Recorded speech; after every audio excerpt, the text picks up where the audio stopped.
Ako po ay madiskarte ng bata. Meron kaming isang kinakausap noon na merong babuyan.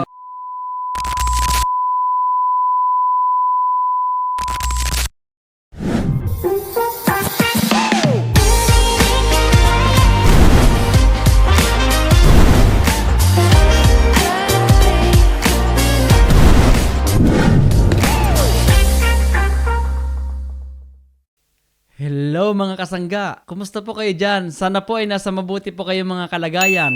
Nag-iisip ka ba ngayon ng isang extra income na kung anong pwede mong gawin? Ikaw ba ay nag-iisip kung ano kaya ang magandang pwedeng pagkakitaan pero hindi mo masimusimulan? Marami ka ngayong iniisip habang ikaw ay busy sa pagtatrabaho at gusto mo ring magkaroon ng dagdag kita bukod sa pangunahin mong pinagkukunan ng iyong source of income. Gusto mo pang magkaroon ng extra kita sa pagkakaroon ng extra income sa ibang bagay. Pues kung ikaw to na nag-iisip ng ganon pero hindi mo magawang simulan kung saan ka magsisimula at hindi mo rin alam kung ano ang pwede at magandang pagkakitaan, samahan mo ako hanggang dulo at ibabahagi ko sa iyo ang mga paraan at siguradong pangako ko sa iyo makapagsimula ka na sa mga bagay na iniisip mo ngayon na magkakaroon ka na ng extra income sa buhay mo. Kung ngayon lamang po tayo nagtagpo, ako po si Jumil, isa po akong full-time na empleyado, machinist na may 20 years ng karanasan pagdating sa pagtatrabaho sa isang manufacturing company. At tulad mo, marami rin akong iniisip na mga paraan para magkaroon din ng mga extra income sa ating buhay. Kaya ibabahagi ko ngayon sa iyo ang mga paraan na makakatulong sa iyo para makapagdesisyon na kung ano bang pwede mong gawin sa iyong buhay. Pero bago yan, ito muna ang kwento. Noong araw, noong ako'y bata pa, siguro mga edad mga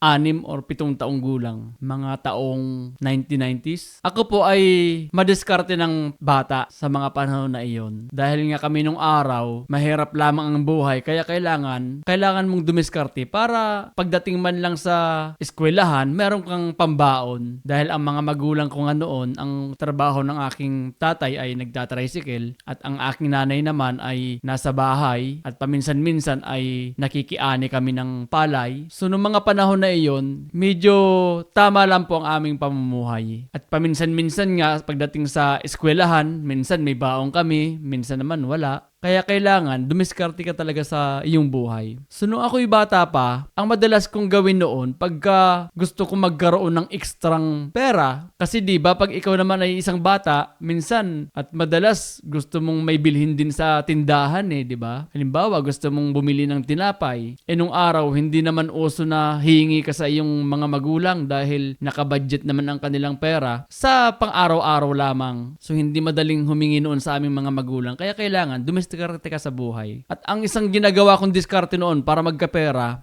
meron kaming isang kinakausap noon na merong babuyan. Nag-aalaga siya ng baboy. Yung baboy, yung mga inahin. Si Na Miriam, ang ibig sabihin ng Na sa Bicol, sa Tagalog ay Tia. Si Tia Miriam. Meron siya noong babuyan. Gagawin namin noon, nung mga bata pa kami, may ka-tropa-tropa ako noon, kababata ko. Pupuntahan namin yon si Na Miriam. Gagawin namin noon, tatanungin namin ngayon noon. Kasi ang pagkain ng kanyang mga alaga ay kangkong. At usong-uso yan sa Bicol na yung kangkong, pangunahing isa sa mga pagkain ng baboy yan. Dahil bukod sa madali ang pagkain na yon para sa mga baboy, marami kang makukuha sa paligid na yon. So ang gagawin namin, pupunta ngayon kami kay Na Miriam, ang tatanungin namin ngayon yun, kung kailangan niya ba ng kangkong sa kanyang mga alagang baboy. At yun na nga, pagka sinabi niya na kailangan niya ng kangkong na yon, pupunta na kami ngayon doon sa malayong lugar para kumuha ng kangkong. Siguro maglalakad din kami ng mga, sabihin natin mga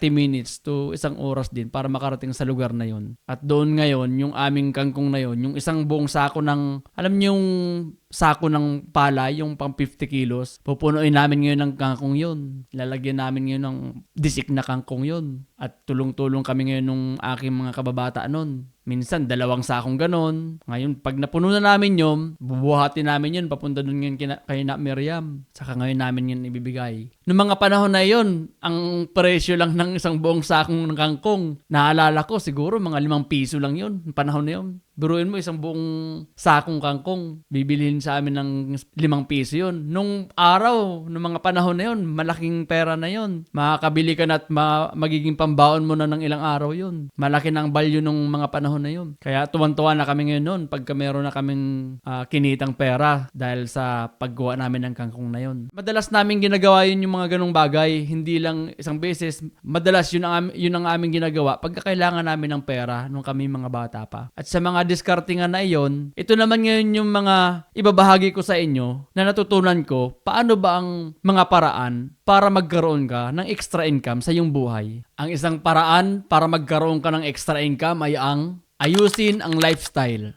Opo. Para magkaroon ka ng isang extra income, ayusin mo muna yung lifestyle mo. Opo, yung pamumuhay mo. Kasi kahit na marami ka pang pinagkukunang extra income sa buhay mo, kung mali rin naman yung pamumuhay mo, magiging baliwala lamang yung mga pinagkakakitaan mo. Ibig sabihin, ayusin mo muna yung mga masamang habit mo sa iyong buhay, mga masama mong gawain na kumakain lamang ng mga pera mo. Minsan, may mga bisyo tayo dyan na hindi natin matanggal-tanggal sa ating buhay eh. Yung mga bisyo na paulit-ulit na kumakain sa ating mga pera.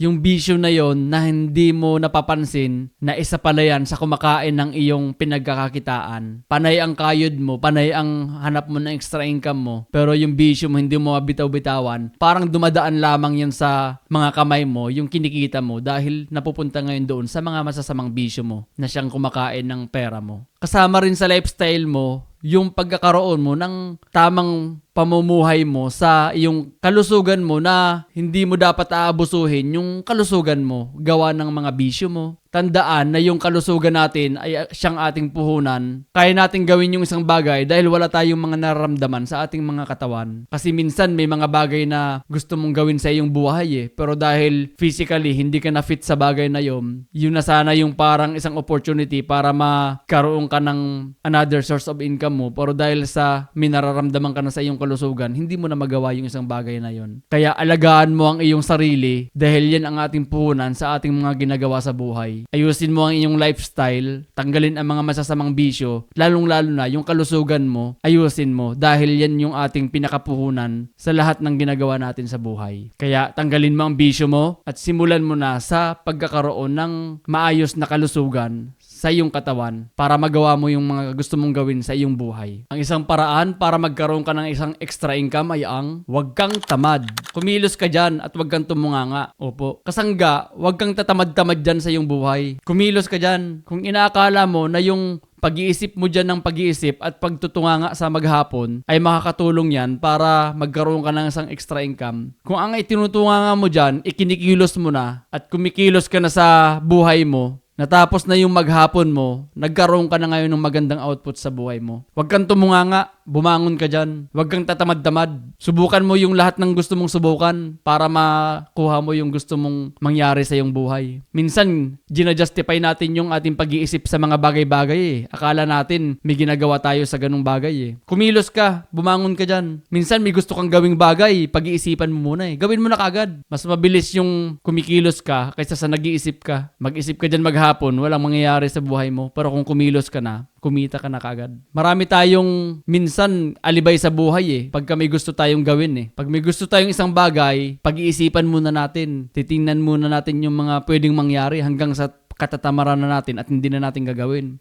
Dahil sa pag-iisip kasi, maisip mo dyan yung mga negative thoughts, yung mga hindi magandang mangyayari sa gusto mong gawin na yon. Kaya nakaka-paralyze yan. Imbis na mag-isip ka na mag-isip, gawin mo na agad at saka mo na isipin pag nandyan na yung problemang humarap sa harapan mo. Mas effective yon kaysa naman sa nag-isip ka lang maghapon at walang nangyari sa buhay mo at hindi mo naman na gawa yung gusto mo talagang gawin sa buhay mo. Bumangon ka dyan, kumilos ka ng kumilos at wag mong katamaran yung buhay mo at wag ka lamang hila-hilata dyan. Simulan mo sa pagkilos mo at nang may magandang mangyari sa buhay mo. Yun po. At ang isang paraan para magkaroon ka ng extra income ay ang huwag kang choosy. Opo, huwag kang masyadong maarte. Huwag kang mapili sa trabaho. Kasi minsan yung opportunity nandyan na sa harap mo eh. Pero dahil sa masyado kang maarte at masyado kang mapili sa trabaho, hanggang sa wala ka na tuloy nagagawa sa buhay mo. Para magkaroon ka ng extra income sa buhay mo, huwag kang masyadong mapili. Kung ano yung nandyan sa harap mo, i-grab mo na kaagad. Trabaho yan eh. Sa kapipili mo ng kapipili, nawawalan ka tuloy ng option at ng pagkakataon na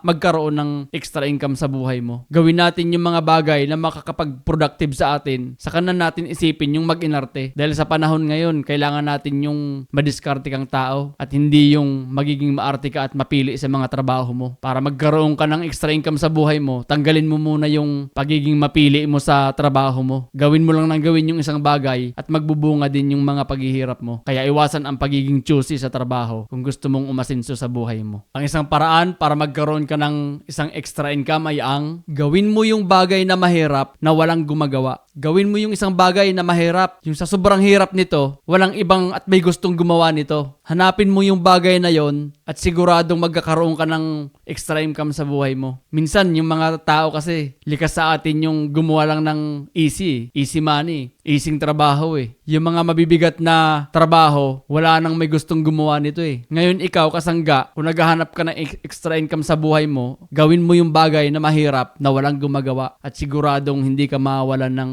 opportunity sa buhay mo. Ano ba to? Parang ang hirap naman ito. Pag sinabing mahirap, hindi ka naman yung tipong mahirap na buwis buhay eh. May mga bagay kasi sa ating mga paligid na dahil sa hirap ng isang bagay na yon, wala nang may gustong gumawa. Dahil ang mga tao, gusto na lang yung mabilisan eh at madaling gawin eh. Bibihira na lang ngayon yung nagtsatsaga sa isang bagay na yun eh para gawin yung isang bagay na yun eh. Ngayon, yun yung hanapin mo. Gawin mo yung mahirap na isang bagay na walang gumagawa at yun yung gawin mo. At siguradong doon ka mas maraming opportunity sa bagay na yon dahil wala kang kaagaw doon eh. Ikaw lang yung tumatrabaho noon eh na walang isang gustong gumawa ng isang bagay na yun eh. Gawin mo yung isang bagay na yon na mahirap dahil pag mahirap gawin yung isang bagay na yon at ginawa mo yon at nasolusyonan mo yung bagay na yon, ikaw lamang ang magkakaroon ng opportunity sa bagay na yon. Kaya kung gusto mo magkaroon ng extra income, gawin mo yung bagay na mahirap sa buhay mo na walang ibang gumagawa nito. Ang isang paraan para magkaroon ng extra income sa buhay mo ay ang unahin mo muna yung pagsisilbi bago yung pagkita sa pera. Sa lahat ng aspeto ng buhay, unahin mo lagi yung pagsisilbi sa iba. Service. Magserbisyo ka muna sa mga taong nasa paligid mo, yung gusto mong pagsilbihan. Unahin mo muna yung paglilingkod kung ano ba yung mga kailangan nila at yun yung gawin mong pagtulong sa kanila. At sigurado naman na sa pagtulong mo na iyon,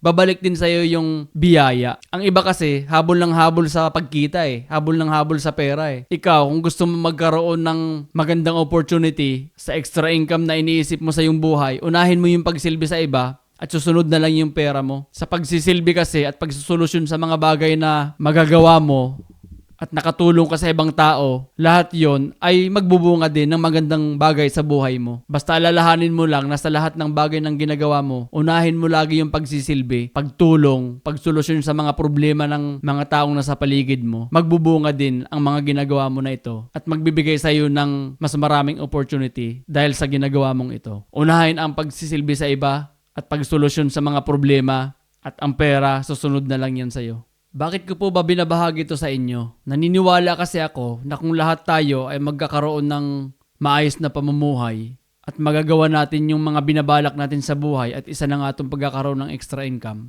lahat po tayo ay magkakaroon ng maayos na pamumuhay at mas magagawa natin yung mga gusto nating gawin at pinaplanong makapagpapabago sa ating mga buhay. Ang kalaban kasi natin dito yung maling dahilan sa ating mga ginagawa sa buhay eh. Maling dahilan na yung rason na bakit ba natin ginagawa yung isang bagay na ito. Yan yung ating mga kalaban eh, na nagiging mali yung mga dahilan natin sa buhay sa pagkita ng pera. Nagiging mali dahil hindi natin alam kung ano ba talaga yung makapagpapabago sa ating buhay at kung paano talaga natin naayusin yung ating buhay sa pagkakaroon ng extra income. Minsan kasi masyado lang tayong nakapokus sa pagkita ng pera eh. Nakakalimutan na natin yung ano ba talaga yung dahilan natin more than pa doon sa pagkita ng pera. Ano ba talaga yung makakapagpabuti sa ating buhay para gawin natin yung mga bagay na mga pinaplano natin sa buhay. Napaka-importante na tama yung ating dahilan sa bawat mga discarding ginagawa natin sa buhay para hindi ito masayang at masayang lamang dahil sa ating mga maling dahilan sa ating buhay. At kung hanggang ngayon ay marami ka pa rin iniisip sa iyong buhay at di mo pa rin alam kung ano yung mga gusto mong discarding gawin sa buhay mo para magkaroon ka ng extra income, huwag kang malungkot dahil basta huwag ka lang titigil at patuloy ka lang kumilos, makikita mo rin yung hinahanap mong gustong gawin sa buhay mo para magkaroon ka pa ng mga another source ng income mo. Basta kung napanood mo tong mga binigay kong paraan kung paano talaga magkakaroon ng extra income, at yung tamang dahilan mo sa buhay mo, sinisigurado kong makukuha mo rin at makikita mo rin yung gusto mong gawin sa buhay mo. Patuloy ka lamang kumilos at huwag hinto at makikita mo rin yung para sa'yo. At kung isa ka sa mga patuloy na madiskarte sa buhay at naghahanap ng paraan para mabago yung buhay mo, mag-join ka sa FB group na ginawa natin sa KAUPH. Yun po ay samahan ng mga madidiskarting mga Pilipino na patuloy na naghahanap ng paraan para mabago yung kanilang mga buhay. Masok pa kayo dun sa loob at sama-sama po tayo dun na magbigay ng mga importanteng bagay na makakatulong sa bawat isa para maayos ang ating mga buhay. So join po kayo doon at tayo po ay magkita-kita doon sa loob. At kung kayo nga po pala ay gusto nyong mag-support sa ating mga kinokontent, meron po tayong ginawang customized mugs na minakasulat po ako doon na 3 malulupit na sikretong tips na habang sa umaga kung kayo po ay mahilig magkape, umaga nyo pa lang ay sulit na at inspired na kaagad kayong gumawa ng mga bagay dahil minakasulat po tayo doon 3 malulupit na tips na mga paraan para may konti na kaagad kayo na bala sa pag-uumpisa ng mga umaga nyo. So kung gusto nyo pong mag-support sa ating content, message nyo lang po ako at ipapadala ko po sa inyo saan man po kayong dako dito sa Australia. So yun lamang po. Huwag nyo rin po palang kalimutang mag-comment dito at mag-share para mas lalo pa nating ma-improve yung ating mga kinokontent. At mag-subscribe na rin po kayo at i-share nyo na rin po ito para updated po kayo lalo sa mga bago nating mga susunod na mga videos na ibabahagi ko po sa inyo. So yun lamang po. Muli, ako po si Jumil, ang inyong kasangga at nag-iiwan ng isang kataga na sumubok ka lang ng sumubok sa iyong buhay at saka susubok mo na iyon, matutumbok mo rin yung para sa iyo na siyang makakapagpapabago ng buhay mo. So yun lamang po, maraming salamat, hanggang sa muli.